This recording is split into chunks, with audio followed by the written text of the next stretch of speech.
The Holloway Gala was not a celebration, it was a coronation. As the orchestra's violins reached a pitch peak, Baroness Holloway raised a crystal flute, her voice cutting through the perfume-heavy air of the ballroom. "To my daughters," she beamed, gesturing to Octavia and Felicity, who stood draped in sapphires. "To the future countesses of Cleveland and Radcliffe, may their unions prove that blood and gold always find their level." The elite of London roared with approval, but in the drafty shadow of the refreshment pillar stood Estella Lyon. Her hands, raw from the morning's lie, clutched a silver tray. She was a ghost in a mended cotton gown, invisible to all until Octavia sashayed past. With a cruel, practiced flick of her wrist, Octavia sent a full glass of red Bordeaux cascading down Estella's front. The music died. Laughter, sharp and jagged as broken glass, rippled through the room. "Oh, Estella," Octavia tittered, loud enough for the Earl of Cleveland to hear, "you always had a thirst for things you couldn't afford. Clean it up. You're staining the marble." Estella knelt, her heart a cold stone. But before her knees hit the floor, the massive oak doors of the ballroom didn't just open, they groaned. Felix Beckham, the Duke of Caulfield, stepped into the light. The forbidden Duke, a man whispered to have dismantled the fortunes of 3 lords in a single night. He didn't look at the Baroness, he didn't acknowledge the Earls. He walked straight to the center of the mockery. Before we go further, please take a second to subscribe to this channel, and let's keep breathing life into stories that were never meant to stay silent. Now, let's continue. The tone gasped as the most powerful man in England dropped to one knee in the spilled wine. He took Estella's trembling, ink-stained hand in his. "Estella Lyon," he said, his voice a low thunder that silenced the room. "The Holloway debt has come due, and I am here to collect the only thing of value in this house." He looked at the Baroness, his eyes like flint. "She is no longer your servant. She is my witness, and by dawn, she will be your Duchess." The carriage that waited outside was black as a funeral shroud. Felix Beckham didn't ask Estella to follow. He simply walked, and the silence in his wake made it clear that refusal wasn't an option. Behind them, the Baroness clutched her pearls, her face the color of curdled milk. "Your Grace," she stammered, her voice losing her aristocratic polish, "surely there's been some mistake. Estella is my ward, my late brother's child. She has no debts." Felix stopped.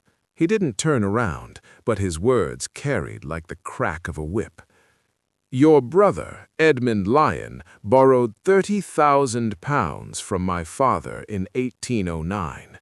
The contract stipulated repayment within 5 years. It has been 6. The debt, with interest, now stands at £42,000. He pulled a document from his coat, yellowed and official, stamped with the Caulfield seal. "Miss Lyon is the sole heir to her father's estate, which you have been managing, or should I say, mismanaging." Octavia's laugh was shrill. "That's absurd. Estella owns nothing but the rags on her back." "Because you stole everything else." Felix finally turned, and his gaze could have frozen the Thames. "The townhouse on Belgrave Square, the shares in the East India Company, the 1,000 acres in Derbyshire, all registered under Edmund Lyon's name, all transferred to Baroness Holloway's control upon his death. I have receipts." The Earl of Cleveland, who had been standing beside Octavia with the smug confidence of a man marrying money, suddenly looked like he'd swallowed a wasp. "Holloway, you assured me your family's finances were—" "Spotless?" Felix smiled, and it was not kind. "They are, because they're built on the bones of a dead man's fortune. But the crown does not look kindly on fraud, neither do I." Estella stood frozen, her wine-soaked dress clinging to her like a second skin. She had scrubbed the floors of this house. She had mended Octavia's chemises in the dark, her fingers bleeding from the needle. And now this stranger, this dangerous, forbidden man, was telling her that she had been robbed of everything. "Come, Miss Lyon." Felix extended his hand again, this time without the theater. "You have a choice. You can stay here and continue to be their shadow, or you can leave with me and learn what it means to cast one." She looked at her aunt, at Octavia, at Felicity, who had never once met her eyes at the breakfast table. Then she looked at Felix Beckham, whose reputation was built on ruin and retribution. She took his hand. The carriage door closed with a finality that sounded like a gunshot. As they pulled away from the Holloway estate, Estella watched the lit windows grow smaller, the faces of her family pressing against the glass like pale, furious moons. "You'll forgive me," Felix said, settling into the seat across from her, "for the dramatics. But your aunt needed to believe I was a villain. It's the only language women like her understand." Estella's voice was hoarse. "And what are you, Your Grace, if not a villain?" He studied her with eyes that were too sharp, too knowing. "I am a man who collects debts, and you, Miss Lyon, are the most valuable asset I've ever repossessed." Stormhaven Keep rose from the cliffs like a cathedral built by storms. It was Gothic, defiant, and utterly isolated from the tame gardens of London society. As the carriage rattled up the gravel drive, Estella counted the windows, 43 in total, and wondered how many ghosts watched from behind them. A man was waiting at the door, tall, thin, with spectacles perched on a nose that had been broken at least twice. He bowed with military precision. "Miss Lyon," he said, "I am Oscar Milton, His Grace's man of affairs. Welcome to Stormhaven." "Man of affairs," Felix corrected as he stepped down from the carriage, "is a polite way of saying he's the most dangerous solicitor in England. Oscar doesn't draft contracts, he drafts obituaries." Oscar's smile was dry. "You flatter me, Your Grace." Inside, the keep was not what Estella expected. There were no dusty portraits of stern ancestors, no faded tapestries depicting noble hunts. Instead, the main hall had been converted into something that looked like a war room. Maps covered the walls, ledgers were stacked on every surface, and in the center of it all was a table piled high with documents, each one marked with a familiar seal, the Lyon family crest. Estella's breath caught.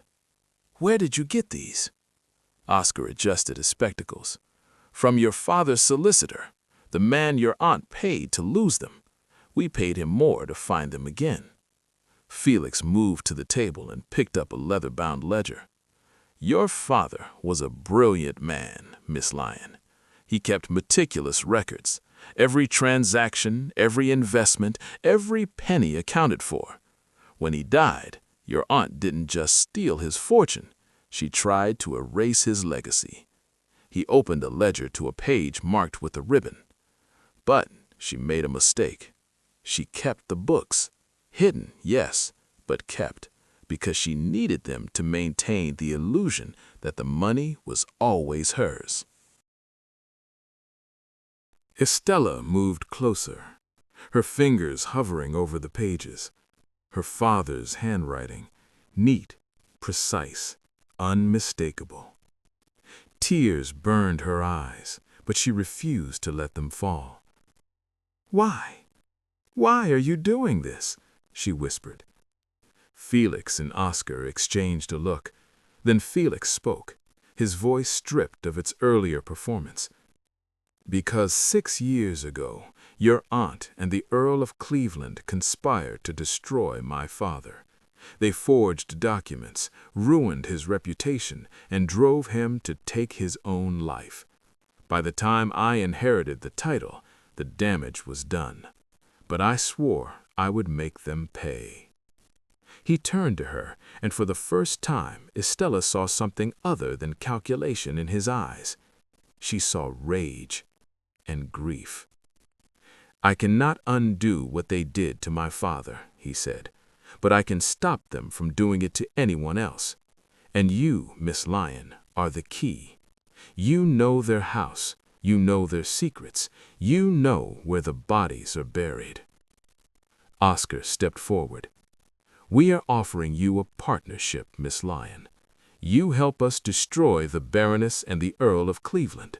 In return, we restore your inheritance, your name, and your future." Estella looked at the ledgers, at the maps, at the two men who had just offered her something she'd thought she'd lost forever. Power. "What do I have to do?" Felix's smile was sharp as a blade. "You have to become exactly what they fear most, a woman who refuses to be erased." The transformation began at dawn. Oscar Milton woke Estella with a knock and a stack of books.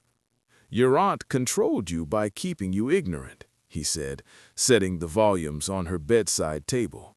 "That ends today." The titles were a curriculum in power: The Anatomy of Commerce, Machiavelli's Prince, a treatise on social hierarchy and its manipulations. Estella devoured them like a starving woman at a feast. By midday, she could recite the net worth of every major family in London. By evening, she understood exactly how her father's fortune had been laundered through shell investments and false partnerships. But Felix's lessons were different. He taught her how to walk into a room and make every head turn, how to smile like a secret, how to speak with the kind of quiet authority that made men nervous and women envious. "Your aunt made you invisible," he said, circling her as she stood in the center of the ballroom, posture perfect, chin high. "But invisibility is only useful if you choose it. Now you will be unavoidable." He stopped in front of her. "The Ton operates on a simple principle. Scandal is currency. Your aunt used your poverty as a weapon. We will use your wealth. But more importantly, we will use your story. The orphaned heiress stolen from and enslaved by her own family, rescued by the forbidden duke." He tilted his head. "It's Shakespearean, really. And entirely true," Estella said quietly. "Which makes it perfect." Felix handed her a small velvet box. Inside was a ring, silver, with a stone the color of midnight. "This was my mother's. Wear it. Let London see that you are not my servant nor my ward. You are my equal. And that will terrify them more than anything." Oscar entered with a new wardrobe, gowns in deep greens and midnight blues, nothing pastel or demure. "The Baroness dressed you like a shadow," he explained. "We will dress you like a storm." That night, Felix took her to the keep's observatory. The stars were sharp and cold above them, and for the first time in years, Estella felt like she could breathe. "Why me?" she asked. "You could have exposed my aunt without dragging me into this." Felix leaned against the railing, his profile stark in the moonlight. "Because you deserve justice, and because I know what it's like to be powerless while the world watches. My father died believing he was a failure. I won't let your father's name die the same way." He turned to her. "Also because you're angry. And anger, Miss Lyon, properly directed, can move mountains." She met his gaze. then let's move mountains. It was Oscar who finally told her the truth. They were in the library, sorting through the financial records of the Earl of Cleveland's shipping empire, when Estella asked the question she'd been holding for days. Why do they call him forbidden? Oscar set down his pen. For a long moment, he simply looked at her, weighing something. Then he stood and locked the library door. What I'm about to tell you cannot leave this room, not because it's scandalous, but because it's dangerous. He poured 2 glasses of brandy and handed her one. Estella didn't drink, but she held it like a talisman. 6 years ago, Felix's father, the old Duke, was approached by a consortium. The Earl of Cleveland, your aunt, and 2 other lords whose names you'll learn soon enough. They needed capital to fund a venture, a series of ships carrying opium from India to China, highly illegal under the new treaties, but incredibly profitable. The old Duke refused. Oscar's voice went cold. So they framed him. They forged his signature on contracts, fabricated correspondence, and made it look like he was the architect of the entire operation. When the Crown investigated, every piece of evidence pointed to him. He was ruined overnight. No trial, no defense, just whispers and closed doors. Estella's hands tightened around the glass. And the Duke? He couldn't live with the disgrace. He took his own life in this very library. Oscar gestured to the room around them. Felix found him. The silence was suffocating. Estella finally understood the look in Felix's eyes, the one that burned beneath the calculated smiles and theatrical gestures. It wasn't just anger. It was grief so deep it had calcified into purpose. Why didn't he go to the authorities? He tried, but the consortium had already paid off the right people. So Felix did what his father couldn't. He became the thing they feared most. He started buying up their debts, their secrets, their sins. And one by one, he dismantled them. 3 of the 5 are already ruined. Only Cleveland and your aunt remain. Oscar leaned forward. Felix is called forbidden because the Ton knows that associating with him is suicide. He's untouchable because he's already destroyed everything they could use against him. He has no reputation left to lose, no fear left to exploit. He's a ghost hunting ghosts. If you believe justice is worth fighting for, even when the system is rigged against you, hit that subscribe button. People like the Baroness and the Earl won't, and you need to hear what she did about it. Estella finally drank the brandy. It burned all the way down. And I'm his final weapon. No, Oscar corrected gently. You're his partner. There's a difference. The letter arrived on cream-colored paper, sealed with the Holloway crest. Octavia's handwriting was impeccable, each loop and curve designed to project grace and contrition. Dearest Estella, I have spent these past weeks in torment, reflecting upon my behavior at the gala. I was cruel, unforgivably so. Mother has made me see that we have treated you abominably, and I wish to make amends. Please, come to tea this Thursday. Let us begin again, as family should. Your loving cousin, Octavia. Estella read it aloud in the war room. When she finished, Felix laughed, a dark, knowing sound. She's panicking, he said. Cleveland must have started asking questions about the finances. Your aunt needs you back under her control before everything unravels. Oscar tapped the letter with his pen. It's a trap, obviously, But it's also an opportunity. Estella looked between them. You want me to go? I want you to go and let them incriminate themselves. Felix leaned back in his chair, fingers steepled. Your aunt is desperate. Desperate people confess when they think no one of consequence is listening. What are you suggesting? Oscar pulled out a floor plan of the Holloway townhouse. The drawing room where they take tea shares a wall with the morning room. The paneling is thin, original construction from 1760, never properly reinforced. A person standing in the morning room can hear every word spoken in the drawing room, especially if they press their ear to the precise location. He marked an X on the plan. Here, behind the portrait of your grandfather. You want someone to eavesdrop? I want a witness, Felix corrected. Someone credible, impeachable, who can testify under oath about what your aunt says when she thinks only family is listening.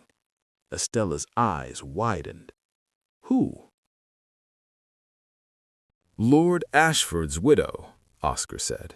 She's a magistrate's sister, a woman of impeccable reputation, and she'll relish the opportunity to see the Baroness brought low, and her testimony will carry weight in any court. The day of the tea, Estella dressed in one of her new gowns, emerald silk that made her skin glow and her eyes look like cut glass. The Holloway townhouse felt smaller now, its grandeur exposed as mere pretense. The servant who opened the door stared at her as if seeing a revenant. While Estella was being shown to the drawing room, Mrs. Ashford, a sharp-eyed woman in her 50s with silver hair and the bearing of someone who'd spent decades navigating society, was quietly admitted through the servants' entrance by Oscar Milton. He led her to the morning room and positioned her behind the portrait of Edmund Lyon's father. "You'll hear everything," he whispered. "Remember every word. Your testimony may save an innocent woman and convict 2 thieves." Mrs. Ashford's smile was grim. "I've been waiting for Margaret Holloway to make a mistake for 15 years. I'm not about to miss a single syllable." In the drawing room, Octavia and the Baroness were waiting, surrounded by delicate china and forced smiles, but Estella could see the cracks. Octavia's hands trembled as she poured the tea. The Baroness's eyes were red-rimmed, her powder unable to hide the sleepless nights. "Estella," the Baroness began, her voice saccharine, "you look well." "I am well," Estella replied, settling into the chair with the kind of ease that came from no longer fearing these women. "His Grace has been exceedingly generous." Octavia's smile was brittle. "Yes, about that. We've been wondering, what exactly are His Grace's intentions? Surely he doesn't mean to actually marry you." Estella sipped her tea. "Why wouldn't he?" The Baroness's mask slipped. "Because you're a nobody, Estella. A servant girl with delusions of grandeur. The Duke is using you to humiliate us. Once he's had his fun, he'll cast you aside, and you'll be left with nothing." "I already have nothing," Estella said softly. "Or have you forgotten? You made sure of that." "We raised you," Octavia snapped. "We gave you food, shelter. You gave me scraps from your table and a closet to sleep in. You stole my inheritance and made me your scullery maid." Estella set down her cup with a sharp click. "Did you really think I wouldn't find out?" The Baroness's face went white. "What has he told you?" "The truth. That my father's estate was worth £42,000, that you forged documents to claim it, that you've been living off stolen money for 6 years, while I scrubbed your floors." In the morning room, Mrs. Ashford's hand flew to her mouth, but she remained silent, her ear pressed to the wall.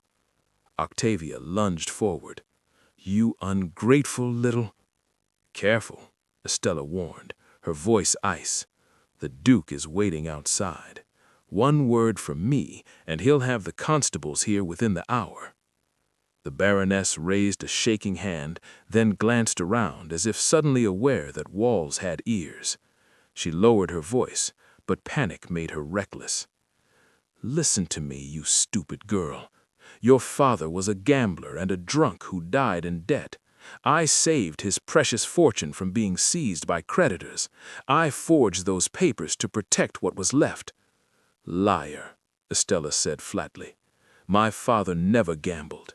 He kept meticulous records that His Grace now possesses." The Baroness's desperation erupted. "Fine, yes, I took it. What was I supposed to do? My husband left me with daughters to marry off and no way to do it. Your father was dead. He didn't need the money anyway. And you were just a child. I gave you a roof over your head, didn't I? That should have been enough." Octavia grabbed her mother's arm. "Mama, stop talking." But the Baroness was beyond reason. "Edmund always thought he was so much better than me, with his books and his investments and his perfect little daughter. Well, look at her now. I made her into what she should have been from the start, grateful for whatever scraps she received." Estella stood slowly, her face a mask of cold fury. "You didn't make me into anything. You tried to break me, and you failed." She moved toward the door, then paused. "Oh, and Octavia, the Earl of Cleveland is bankrupt. His shipping company is underwater, his estates are mortgaged to the hilt, and the only reason he's marrying you is because he thinks your family has money, which you don't, because it was always mine." She walked out, leaving them in the ruins of their tea party. In the morning room, Mrs. Ashford waited until she heard Estella's footsteps fade, then allowed Oscar to escort her out through the servants' entrance. Her face was flushed with righteous anger. "Every word," she said to Oscar. "I heard every confession, and I will testify to all of it." When Estella climbed into Felix's carriage, he was waiting with champagne. "How did it feel?" "Like waking up," Estella said. Then, seeing his expression, "Mrs. Ashford heard everything. She's already drafting her statement." Felix handed her a glass. "Your aunt just convicted herself in front of one of the most respected witnesses in London. It's over, Estella. You've won." Estella took the champagne, but didn't drink immediately. She looked back at the townhouse, at the windows where her childhood was stolen. "No," she said quietly. "Not yet, but soon. If you believe justice is worth fighting for, even when the system is rigged against you, hit that subscribe button. People like the Baroness and the Earl won't, and you need to hear what she did about it." The Duchess of Caulfield's debut was not an event, it was an invasion. Felix had arranged everything with the precision of a military campaign. The announcement appeared in the Times on a Monday morning. "His Grace, the Duke of Caulfield, is pleased to announce his engagement to Miss Estella Lyon, heiress to the Lyon fortune and beloved niece of Baroness Holloway." The beloved niece part was Oscar's touch. Sarcasm, he'd said with a rare smile, is a weapon best served in print. By Tuesday, every drawing room in Mayfair was buzzing with speculation. By Wednesday, Estella was receiving invitations to balls, teas, and soirees from families who had once crossed the street to avoid her. "They're terrified," Felix explained as they reviewed the stack of gilt-edged cards. "You're a mystery now, the orphan who became a duchess, the servant who knew all their secrets. They need to see you, assess the threat, and decide whether to bow or bolt." "And which do you want them to do?" "Both." Felix's smile was wicked. "Start with Lady Pemberton's salon, small, intimate, and attended by every gossip in London. You'll tell them just enough to let their imaginations do the rest." Lady Pemberton's salon was held in a townhouse that smelled of lilacs and ambition. When Estella entered on Felix's arm, wearing a gown of midnight blue with diamonds at her throat, the room fell silent. Then, like a wave, the whispers began. Lady Pemberton herself approached, all smiles and calculation. Your Grace and Miss Lyon, or should I say Your Grace as well? How delightful. We were just discussing the upcoming Cleveland Holloway wedding. Such a romantic match, don't you think? Estella's smile was serene. I'm sure it will be unforgettable. You must be so pleased, Pemberton pressed.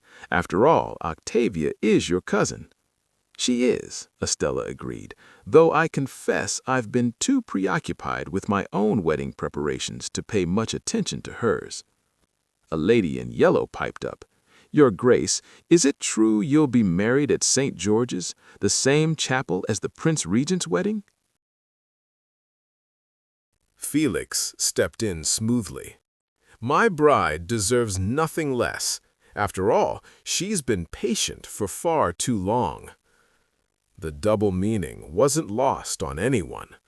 By the time they left, Estella had planted a dozen seeds of doubt about the Holloway family's finances, Octavia's temperament, and the Earl of Cleveland's true motivations.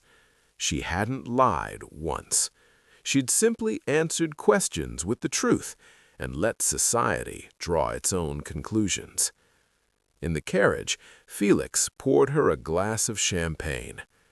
You're a natural. I had good teachers. Estella took a sip, letting the bubbles dance on her tongue. What's next? Next, we host a tea, here at Caulfield House. We invite 50 of the most influential women in London, and we let them see exactly what your aunt stole from you. The tea was a masterpiece of psychological warfare. Estella greeted each guest personally, her grace and poise undeniable. The drawing room had been filled with heirlooms from the Lyon estate, paintings, silverware, even her father's desk, all meticulously restored. As the ladies sipped their Earl Grey, Oscar quietly circulated, mentioning to select guests that these items had been recently recovered from the Holloway residence. Recovered? Mrs. Ashford repeated, her eyes widening. You don't mean— I mean, Oscar said gently, that Miss Lyon is reclaiming what was always hers, as is her right. By the time the guests departed, the narrative had been written. Estella Lyon was not an opportunist latching on to a duke. She was a wronged woman reclaiming her birthright, and the Baroness Holloway was a thief. That night, Estella stood on the balcony of Caulfield House, watching the lights of London glitter like fallen stars. Felix joined her, 2 glasses of wine in hand. You've changed the story, he said. A week ago, you were the victim.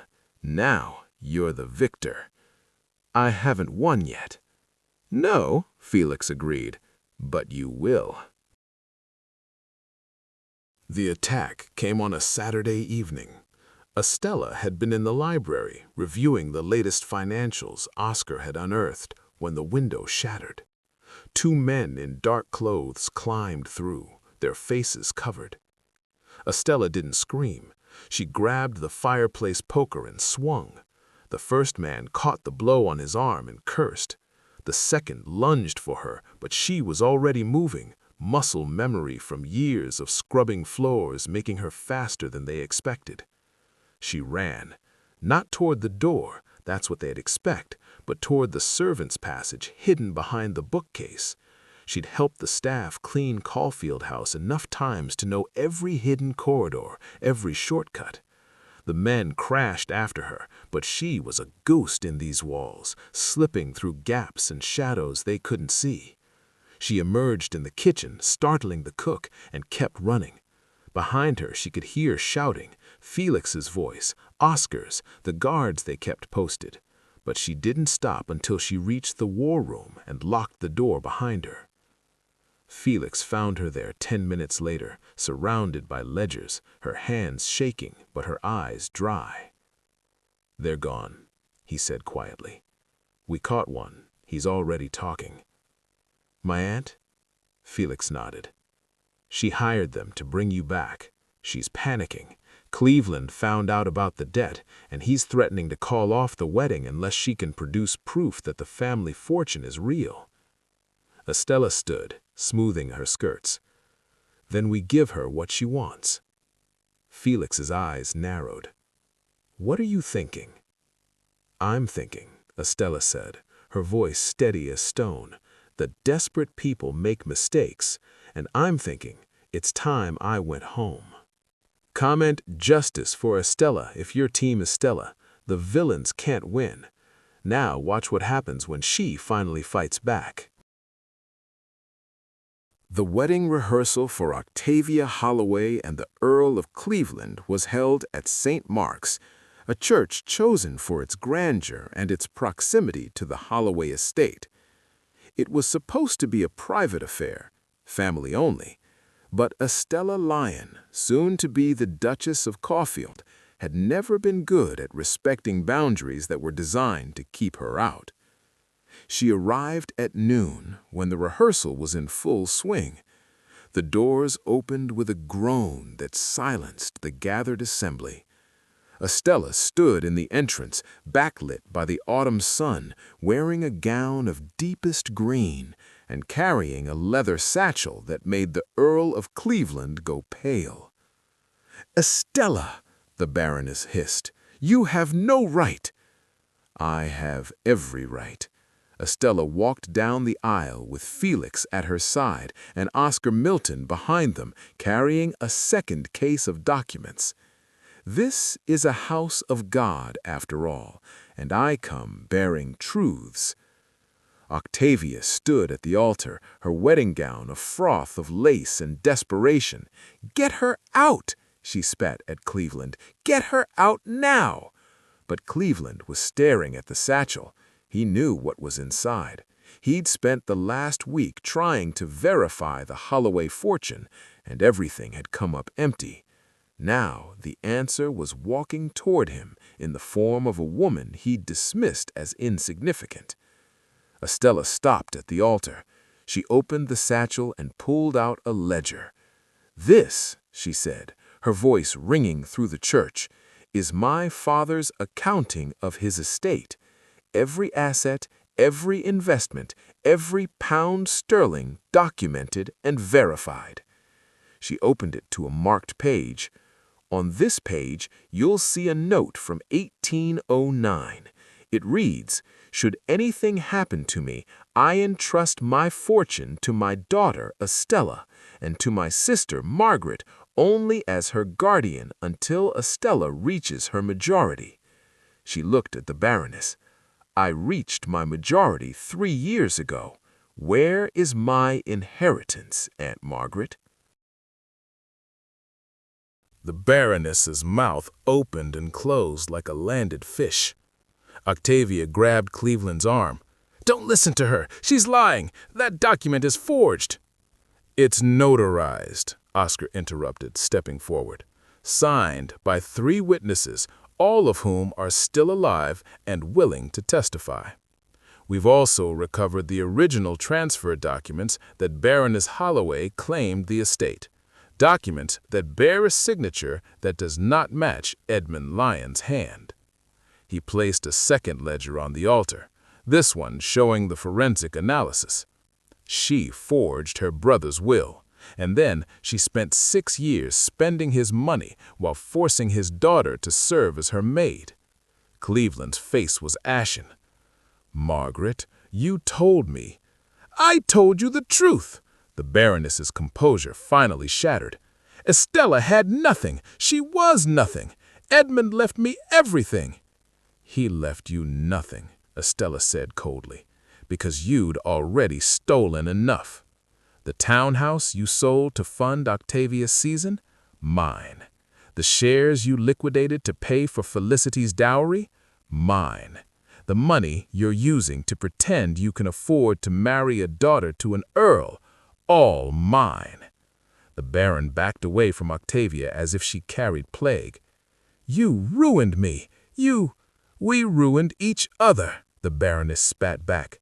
You're the one who came to me, begging for a way to salvage your shipping disaster. You needed my money, and I needed your title. This was supposed to be a partnership." "And now it's a crime," Oscar said pleasantly. "The Crown takes a very dim view of fraud, Lady Holloway. And when they discover you've also been involved in an opium smuggling scheme." The Baroness lunged for Oscar, but Felix was faster. He caught her wrist and held it with the kind of strength that made it clear he could break bones if he chose. "You destroyed my father," Felix said quietly. "You and Cleveland and your consortium of thieves. You forged his name, ruined his legacy, and drove him to suicide. And you thought you'd gotten away with it." He released her wrist and stepped back. "But the thing about debts, Lady Holloway, is that they always come due." He nodded to Oscar, who opened the church doors. Standing outside were 2 constables and a magistrate. "Margaret Holloway, you are under arrest for fraud, forgery, and conspiracy to commit theft. James Fairfax, Earl of Cleveland, you are under arrest for the same charges, as well as involvement in illegal smuggling operations." The church erupted into chaos. Octavia screamed, Felicity fainted. The constables moved forward with manacles that gleamed in the stained glass light. Estella watched them being led away, her face expressionless. Then she turned to the small gathering of family friends who had witnessed the entire spectacle. "The wedding is canceled, but please do stay for the luncheon. It would be a shame to waste the food." 3 months later, Estella Lyon married Felix Beckham in a ceremony that was the opposite of Octavia's ruined rehearsal. It was small, intimate, held at Stormhaven Keep with only Oscar Milton and a handful of trusted friends in attendance. There were no grand pronouncements, no theatrical gestures, just 2 people who had fought their way out of darkness and decided to walk into the light together. The Baroness and the Earl of Cleveland were convicted. The Baroness received 5 years in debtor's prison. Cleveland, facing more serious charges related to the smuggling operation, was sentenced to 7 years and the seizure of his title. Octavia and Felicity were left with nothing, no fortune, no prospects, no family willing to take them in. Estella could have helped them. She chose not to. "They made their choices," she told Felix one evening as they reviewed the final accounting of her restored estate. "Let them live with the consequences." Her inheritance, once restored, was substantial. The townhouse in Belgrave Square became her London residence. The Derbyshire estate, which her father had loved, became her sanctuary. And the investments, carefully managed by Oscar Milton, continued to grow. But Estella didn't just become wealthy, she became powerful. With Felix's guidance, she began using her fortune to do what her father had always dreamed of, building schools for girls who had no other options, funding hospitals in the poorest parts of London, and creating a trust that helped young women escape abusive households. "Your father would be proud," Felix said one morning, as they read the letters that poured in from the women they'd helped. "He'd be furious it took this long." But she was smiling.